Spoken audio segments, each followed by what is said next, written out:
Hello students, this is day 30 of our astronomy unit. I'm Andy Pilc, and in today's video I'm going to take some time to go back into the earlier lessons from this week and review some of the Regents questions that were in the Check for Understanding slide.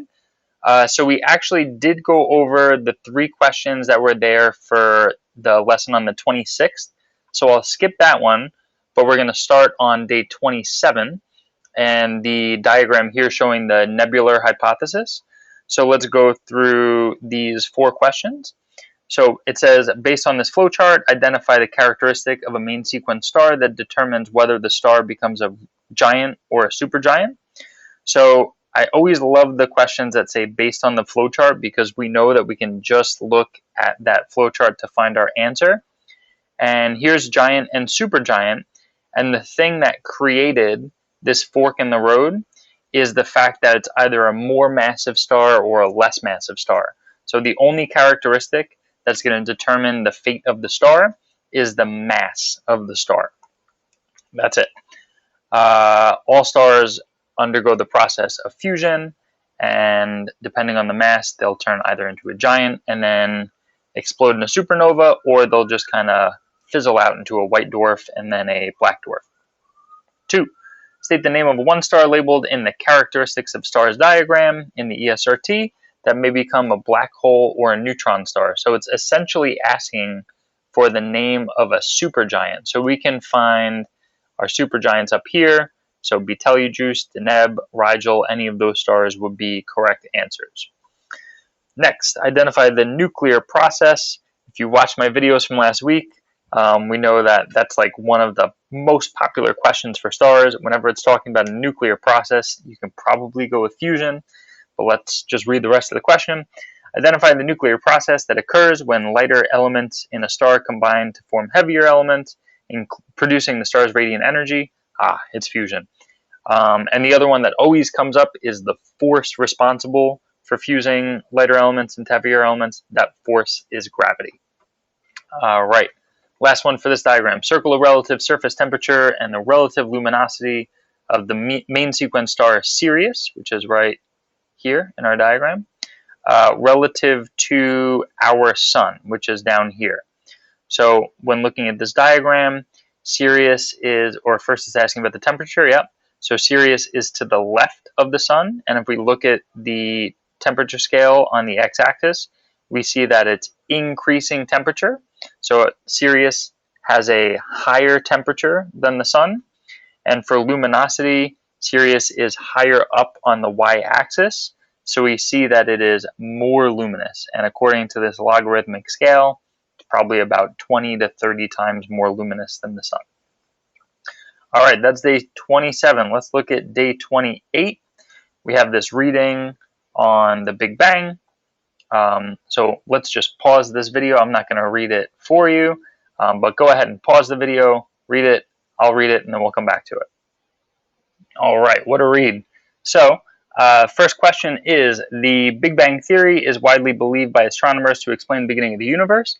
Why does the light from distant galaxies support the Big Bang Theory? So we saw light from about 12 billion light years away. The Big Bang Theory states that the universe is a little less than 14 billion years old. So remember, the theory is hypothesizes or theorizes that everything in the known universe started in this infinitely small, infinitely dense point called the singularity, and everything started expanding and cooling from that. So it did take this light 12 billion years to travel and reach our eyes, and as that light is going to travel to our instruments and our telescopes on Earth, the light is a little bit redshifted, meaning that all of the galaxies that we can observe are moving away from us. So the fact that all of the light and all distant galaxies are redshifting, showing that they're moving apart, is one more piece of evidence that we have that shows that the entire universe is expanding from one single point. The age of our Earth and the solar system compared to the age of these distant galaxies. Well, if you remember on page 8 of our ESRT, the Geologic History of New York, we see that the Earth is 4,600 million years old, or in other words, 4.6 billion years old. And if these distant galaxies are 12 billion years old, that would mean that our Earth in the solar system is significantly younger, or these distant galaxies are significantly older than our solar system and the Earth. All right, let's move on to day 29. Again, we have another one of these diagrams showing the life cycle of a star.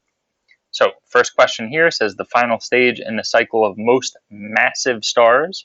So we're going to go up here on this topmost path, and the ending would either be a black hole or a neutron star. So that would be choice 1, because neutron star isn't up there, and also very high mass going to black hole.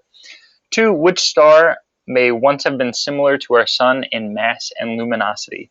So the fact that it's may once means that we'll probably have to look back a little bit further in time. So if here's our sun, we're looking for a star that turned into either a giant or a white dwarf, because those are the two that are on our table. So we can look for Polaris, the North Star, Aldebaran, Pollux, Procyon B, or 40 Eridani A, and it looks like this was our best bet, considering the choices, because Spica is going to be up on the top, one of these massive main sequence stars. And where's Proxima Centauri?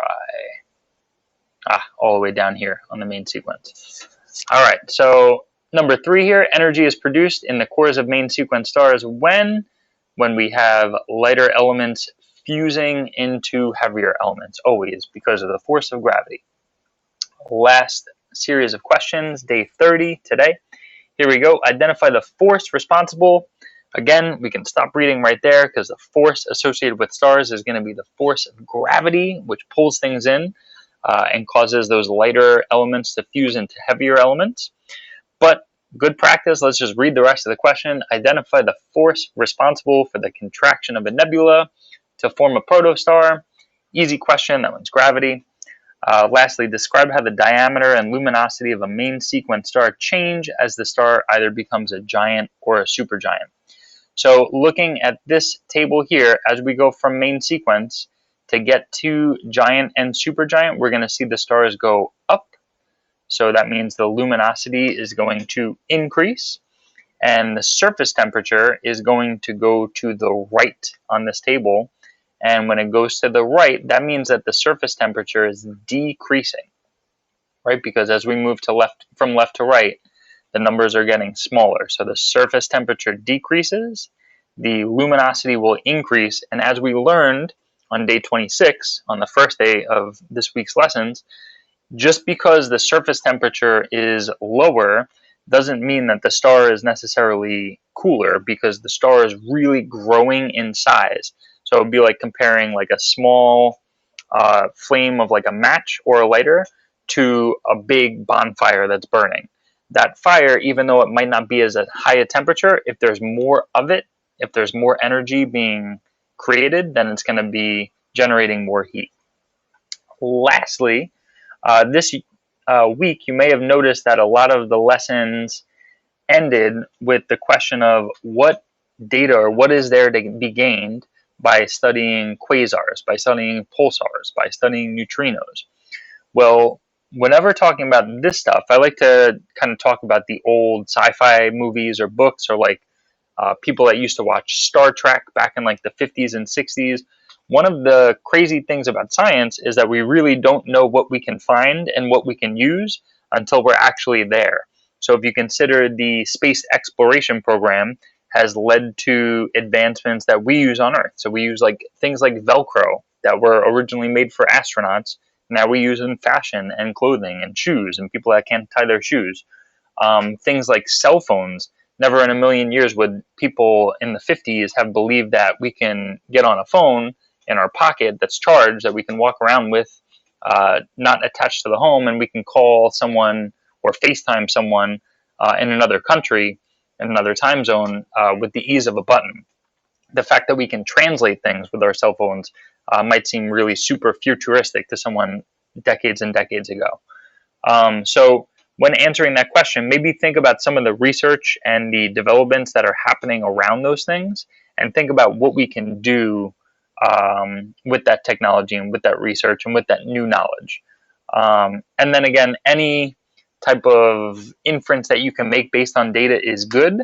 The best thing about science is that when you make a claim, you provide your evidence and you see who agrees with you and disagrees with you with evidence. That's how we learn, that's how we become better, and that's the point of astronomy and space exploration.